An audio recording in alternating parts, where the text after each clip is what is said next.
जी, lecture number 32 part 1।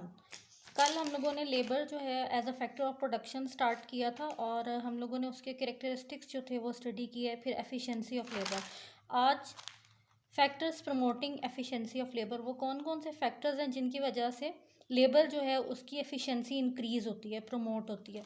सबसे पहले हमारे पास जो पॉइंट है that is the technical education या डिप्लोमास। किस किस्म की टेक्निकल एजुकेशन जो होती है वो लेबर की एफिशिएंसी को इंक्रीज़ करने में हेल्पफुल साबित होती है। सबसे पहले तो पॉलीटेक्निक जो इंस्टीट्यूट्स होते हैं, फिर वोकेशनल स्कूल्स होते हैं।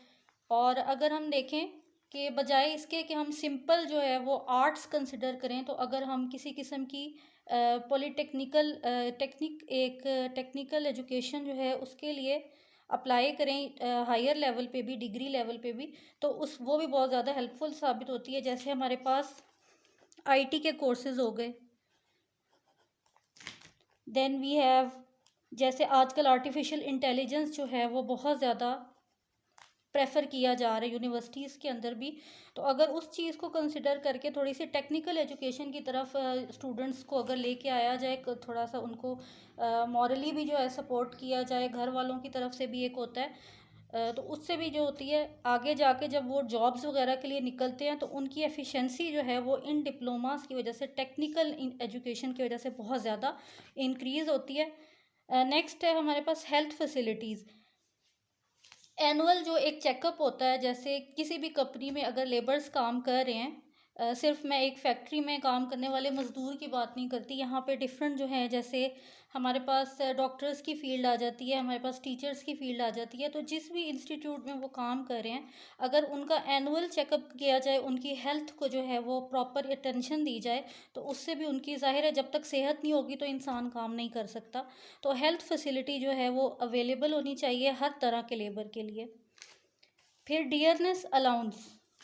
डियरनेस अलाउंस जो है ये क्या चीज़ होती है?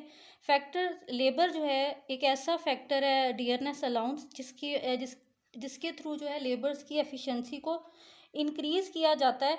फॉर एग्ज़ाम्पल, अगर आप एनुअल बेसिस पे उनकी जो भी पे है, जो भी उनको पे मिल रही है, तो उसमें अगर इंक्रीज़ हो जाए, और तो उससे ये होगा कि जो एक इन्फ्लेशन जो है वो मार्केट में आई होगी, जो इकॉनमी में इन्फ्लेशन है, उससे दे कैन फाइट, और अपना जो है वो गुजारा भी उनका अच्छे तरीके से हो सकेगा। और डियरनेस अलाउंस का एक तो ये भी मतलब होता है कि जो भी पे स्केल लेबर अगर डिमांड कर रहा है, गवर्नमेंट में तो एक जो है वो प्रॉपर सेट होता है आपका पे स्केल, लेकिन अगर प्राइवेट लेवल पे काम के लिहाज से जो है वो पे किया जाए लेबर को, तो उससे ये होगा कि बहुत ज़्यादा उसकी एफिशिएंसी में इंक्रीज़ आएगा।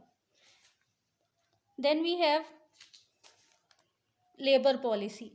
अब लेबर पॉलिसी क्या होती है कि जिस भी कंपनी में लेबर काम कर रहा है, जिस भी फैक्ट्री में लेबर काम कर रहा है, उसको पता होना चाहिए कि उसके राइट्स क्या हैं। अगर तो उसको उसके राइट्स का नहीं पता होगा तो लेबर एक्सप्लॉयटेशन बहुत ज़्यादा होती है बहुत सी जगहों पे, जिसकी वजह से स्ट्राइक्स होना शुरू हो जाती हैं। तो इस चीज़ को रोकने के लिए लेबर्स के लिए एक बाकायदा पॉलिसी बनानी चाहिए जिसमें उनको अपने राइट्स का पता होना चाहिए। जब लेबर को अपने राइट्स का पता होगा तो उसकी एफिशिएंसी जो है वो इंक्रीज़ होगी। Next, establishment of cooperative stores. अब आपने कुछ देखा होगा कि हमारे यहाँ कुछ ऐसे जो है वो स्टोर्स होते हैं, सुपर स्टोर्स जिनको कहा जाता है।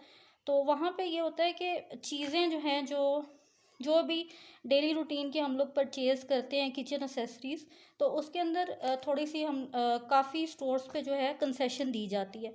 तो ऐसी पॉलिसी बनाई जाए जिसमें लेबर्स को जो है वो स्पेसिफिक किस्म के कार्ड दे दिए जाएं कि अगर वो कहीं जाते हैं कोई अपना परचेज़ वगैरह करने चीज़, तो उससे ये होगा उनको थोड़ी सी कंसेशन मिलेगी और उससे वो इनकरेज होंगे। जब वो इनकरेज होंगे तो उस कंपनी में जिसमें वो काम करें उसमें बहुत ज़्यादा वो एफिशिएंसी दिखा के काम करेंगे। Then we have fringe benefits. Fringe benefits are those benefits that are other than the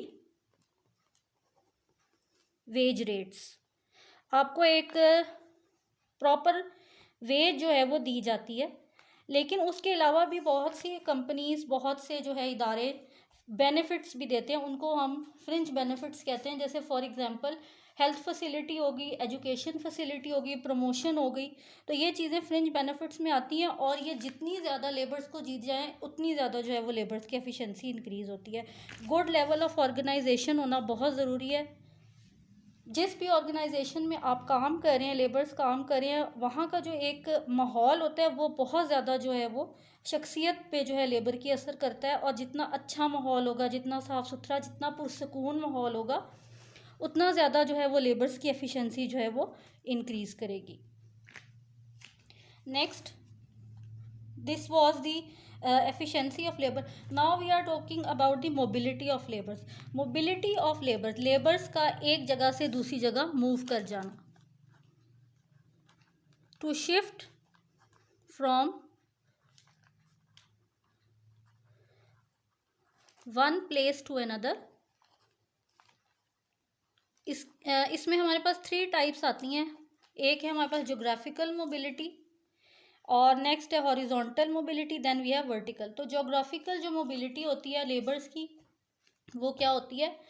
shifting of labours और mobility, moving of labours from one area to the other. एक एरिया को, पूरे एरिया को छोड़ के या एक शहर को छोड़ के आपने दूसरे शहर में शिफ्ट हो जाना है, ज्योग्राफी को थोड़ा चेंज कर देना। नेक्स्ट, हॉरिजॉन्टल मोबिलिटी क्या होती है? From one factory to the other. आप एक फैक्ट्री में काम कर रहे हैं, आपको वहाँ पे जो है वो शायद आप एडजस्ट नहीं हुए, तो you can move towards the other factory according to terms and conditions. Then we have vertical mobility. Vertical mobility होती है कि आप एक कंपनी में या एक इदारे में काम कर रहे हैं, तो आपकी पोस्ट जो है उसको थोड़ा सा इंक्रीज कर दिया जाता है। For example, you are promoted from BS17 to BS18। So this is the vertical mobility. What is the importance of mobility? Mobility की क्या इम्पोर्टेंस क्या है? सबसे बड़ी जो इम्पोर्टेंस ये होती है मोबिलिटी की, कि अगर लेबर्स जो हैं, if they are moving from one place to another, तो इस तरह अगर एक जगह पे लेबर की कमी है, तो जिस जगह पे लेबर ज़्यादा काम कर रहा है उधर से लेबर को दूसरी जगह शिफ्ट कर दिया जाए। इस तरह दोनों जगहों पे बैलेंस हो जाएगा, अवेलेबिलिटी हो जाएगी लेबर की दोनों जगह पे। Then reducing economic disparity of regions के दरमियान जो है एक डिस्पैरिटी आती है, एक डिफरेंस आता है, तो उसको जो है वो रिमूव करने के लिए मोबिलिटी जो है वो ज़रूरी है। डिफरेंस किस तरह का आता है? फॉर एग्जांपल, एक जो पंजाब का वर्कर है वो सिंध में जाके अपना काम करना पसंद नहीं करता, या वो किसी और सूबे में जाके काम करना पसंद नहीं करता।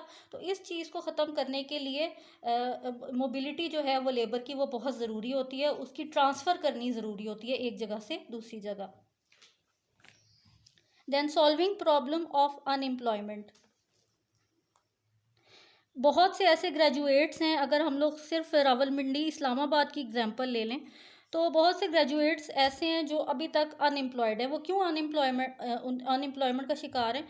वो इस वजह से कि उनको पता ही नहीं है कि कौन सी जगह पे जो है स्पेसिफिक जॉब उनकी डिग्री से, उनके एक्सपीरियंस के रिलेटेड है। तो इसमें क्या होता है कि अगर फॉर एग्जांपल हर बंदा जो है उसको एम्प्लॉयमेंट मिल जाए, उसको एक अपॉर्चुनिटी मिल जाए, तो इससे क्या होगा कि इम्पॉर्टेंस जो है वो मोबिलिटी की बहुत ज़्यादा बढ़ जाएगी, और वो एक जगह से दूसरी जगह मूव कर सकेगा। अच्छा, रिवॉर्ड्स भी इसमें इम्पॉर्टेंट है। Rewards in accordance with the capabilities. इसमें ये होता है कि आपकी एक लेबर जो है, जाहिर है उसने अगर 18 ईयर्स की एजुकेशन हासिल की है एक इंसान ने, और फिर जो है उसने आगे मूव कर जाना है, तो उसमें ये होगा कि अपनी कैपेबिलिटीज़ को देखते हुए अपनी जॉब को सिलेक्ट करना, ये बहुत ज़्यादा इम्पॉर्टेंट होता है।